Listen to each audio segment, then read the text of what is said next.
Je vais vous lire un texte qui n'est pas de moi. C'est un livre pour enfants que j'aimais bien lire à Aurore. Et l'an dernier, je l'avais prévu dans la lecture d'anniversaire et j'ai oublié le livre chez moi. Et aujourd'hui aussi. Et merci à Pauline de me l'avoir apporté. J'ai rompu la tradition. Merci. Il était une fois, dans un beau et paisible royaume, une jolie princesse qui réussit un jour une superbe mayonnaise. Conseiller et ministre, cuisinier et garagiste, tout le monde l'affirmait, il fallait la marier. Le père ordonna donc ce que tout roi ordonne dans ce cas-là, qu'il soit organisé un grand bal où se présenteraient tous les possibles, probables et potentiels fiancés. Il fit rédiger l'invitation sur du papier recyclé. Prince d'à côté, venez, accourez, ma fille est à marier. Elle est jolie, douce et aimable, et elle dort très bien sur les petits pois.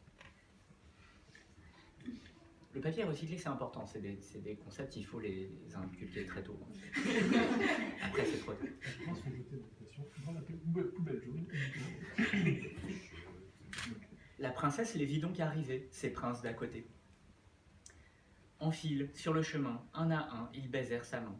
Il y avait des maigrelets qui pouvaient s'envoler, et des costauds avec de gros biscottos. Il y avait aussi des tout petits aux yeux de souris, et des très grands aux oreilles d'éléphant.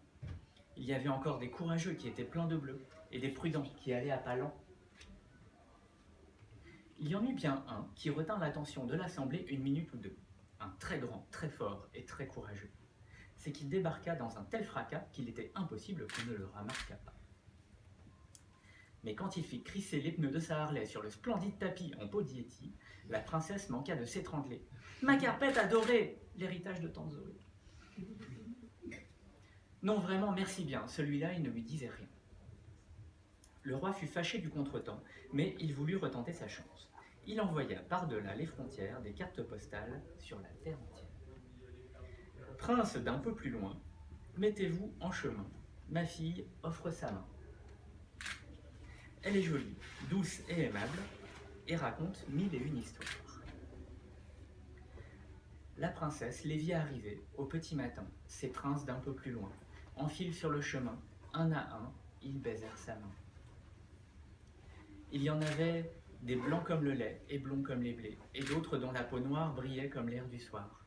Il y en avait encore en habits multicolores, en rouge, en bleu, en vert, en or, et puis des élégants entièrement vêtus de noir et de blanc. Il y en eut bien un, au teint doux et doré, qui retint un instant l'attention de l'assemblée. C'est qu'il arriva à dos d'éléphant, suivi de 100 girafes et d'autant de tigres géants. C'était très impressionnant. Un petit peu trop peut-être. Les bêtes s'attaquèrent au perroquet de la princesse qui manqua de s'étouffer.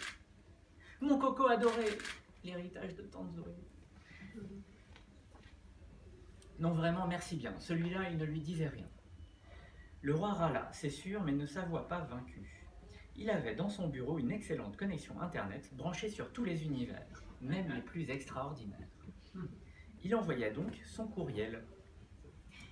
Prince d'encore plus loin, faites ronfler vos engins.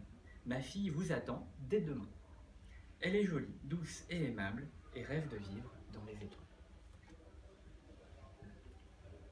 La princesse les vit venir du ciel, tous ces êtres extraordinaires. En file sur le chemin, un à un, ils baisèrent sa main.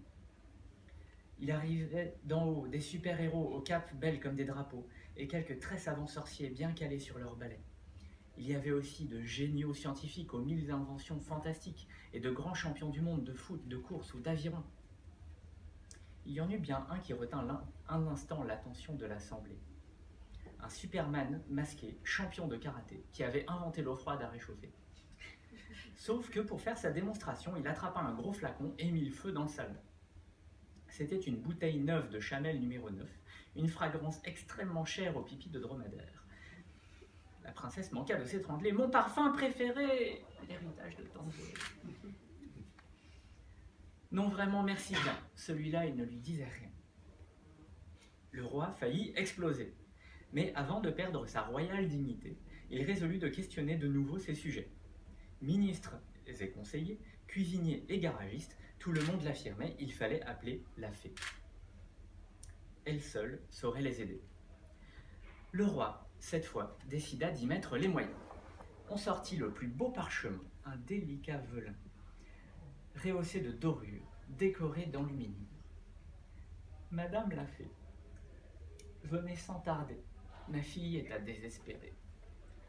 Elle est jolie, douce et aimable, mais il nous faudrait un miracle. On prépara en grande pompe l'arrivée de la fée au palais. Tous les crapauds furent répertoriés, ainsi que les grenouilles, parce qu'on ne sait jamais. Les citrouilles à carrosse reçurent une triple dose d'engrais, et on nettoya même les casseroles du palais. De toute façon, la mayonnaise de la princesse avait fini à la poubelle. La princesse vit alors arriver la fée, absolument charmante sur sa licorne blanche, qui remonta la file pour venir baiser sa main. Les princes autour d'elle se pressèrent. C'est qu'ils espéraient lui soutirer un ou deux petits soins. S'ils pouvaient obtenir rien qu'un palais, ou une épée enchantée, voire une princesse à délivrer, pourvu que ce ne soit pas trop compliqué, ils s'en iraient satisfaits. Les maigrelets, les costauds, les petits, les grands, les courageux, les prudents, les blancs, les noirs, les multicolores, les élégants, les héros, les sorciers, les champions, les savants, tous s'accrochaient, quémandant, suppliant. Mais la fée passait sans s'en soucier. La princesse, elle, la regardait s'approcher d'un air un peu inquiet. Surtout, elle redoutait la baguette magique. Tombée folle amoureuse d'un prince de pacotille, non merci. Pourtant, quand la fée s'approcha, un drôle de truc se passa. Elle la vit, elle rougit, elle pâlit à sa vue. Était-ce donc cela, l'amour tant attendu? En une seconde, elle comprit que c'était elle. En 2 secondes, elle monta derrière sa selle. En 3 secondes, elle galopait sous le grand ciel. Le miracle était arrivé. Le roi, très étonné, en fit tomber son sceptre doré. Mais on dit qu'on vit sourire le portrait de tante Zoé. La princesse et sa fée allèrent s'installer dans le pays d'à côté. Elles ne purent pas vraiment se marier, c'était prévu. Et pour faire des bébés, ce fut un peu plus compliqué. Mais toutes les deux, elles vécurent très heureuses. Et c'est ainsi que doit s'achever tout véritable conte de fées.